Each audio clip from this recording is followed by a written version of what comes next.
അംബാനിയെ വീഴ്ത്തി അദാനി വീണ്ടും ഇന്ത്യയിലെ സമ്പന്നൻ. മുകേഷ് അംബാനിയെ അട്ടിമറിച്ച് രാജ്യത്തെ ഏറ്റവും വലിയ സമ്പന്നൻ എന്ന സ്ഥാനം വീണ്ടെടുത്ത് ഗൗതം അദാനി. 2024 ഹൂറൂൺ ഇന്ത്യ സമ്പന്ന പട്ടികയിലെ ഒന്നാം സ്ഥാനത്താണ് ഗൗതം അദാനി. 11.6 ലക്ഷം കോടി രൂപ ആസ്തിയുമായാണ് ഒന്നാം സ്ഥാനത്തെത്തിയത്. 10.1 ലക്ഷം കോടി രൂപയുമായി മുകേഷ് അംബാനി രണ്ടാം സ്ഥാനത്താണ്. 2024 ജൂലൈ 31 വരെയുള്ള കണക്കുകൾ പ്രകാരമാണ് ഹൂറൂൺ പട്ടിക തയ്യാറാക്കിയത്. 314,000 കോടി രൂപയുടെ സമ്പത്തുമായി HCL ടെക്നോളജീസിന്റെ ശിവനാടാരും കുടുംബവും സമ്പന്ന പട്ടികയിൽ 3-ാം സ്ഥാനത്തുണ്ട്. വാക്സിൻ നിർമ്മാതാവ് സൈറസ് പൂനവല്ലിയും കുടുംബവും പട്ടികയിൽ 4-ാം സ്ഥാനത്തും സൺ ഫാർമസ്യൂട്ടിക്കൽ ഇൻഡസ്ട്രീസിന്റെ ദിലീപ് ഷാങ്വി 5-ാം സ്ഥാനത്തുമാണ്.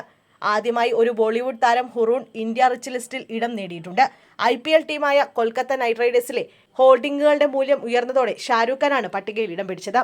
ഒരു വർഷം കൊണ്ട് 40,500 കോടി രൂപയാണ് അദ്ദേഹം ആസ്തിയിലേക്ക് കൂട്ടിച്ചേർത്തത്. പട്ടികയിൽ Lulu group chairman MA Yusuf Ali ഇക്കുറിയും ഇടം പിടിച്ചു. ലോകത്തിലെ ഏറ്റവും സമ്പന്നനായ മലയാളിയായി തുടരുന്ന MA യൂസഫ് അലി പട്ടികയിലെ പ്രവാസി ഇന്ത്യക്കാരിൽ ആദ്യ 10-ലുമുണ്ട്.